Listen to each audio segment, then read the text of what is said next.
வாரத்தில் எல்லா நாளும் பூக்கணும், செடி ஃபுல்லாக பூக்கணும், கலர் கலராக பூக்கணும் அப்படின்னு நீங்கள் நினச்சிங்கன்னா இந்த வெரைட்டி நீங்கள் வாங்கலாம். இந்த வெரைட்டி நேம் வந்துட்டு கல்கத்தா ரோஸ். இது வந்துட்டு எப்படி பூக்கும்னா செடி ஃபுல்லாக பூக்கும். இதோடைய மொக்கே வந்துட்டு நல்லா கொத்து கொத்தாக தான் வைக்கும். அதே போல் பூக்கக்குள்ளே ஃபஸ்ட்டு வந்துட்டு இது எல்லோ கலரில் பூக்கும். ஒரு நல்லா விரிஞ்ச பிறகு ஒரு ரெட் ஷேடு மாறும். ஒரு பக்கம் ரெட்டாகவும் இன்னொரு பக்கம் ஆரஞ்சாகவும் மாறும். 2 ஷேடில் மாறும். அப்புறம் கம்ப்ளீட்டாக ரெட்டாக மாறிடும். இந்த மாதிரி 3 டிஃப்ரெண்ட் ஸ்டேஜாக நம்ம இந்த பூவை பார்க்கலாம்.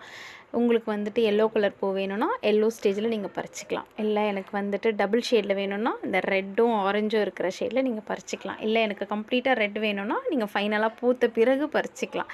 இந்த மாதிரி நம்ம கலர் கலராக நமக்கு பிடிச்ச மாதிரி எப்படி வேணாலும் இந்த பூவை நமக்கு தகுந்த மாதிரி மாற்றி வச்சுக்கிற ஒரு இது வந்துட்டு இந்த ஒரு வெரைட்டிக்கு மட்டும்தான் இருக்குது. எங்கள் கார்டனில் ரொம்ப நாளாக இருக்குது.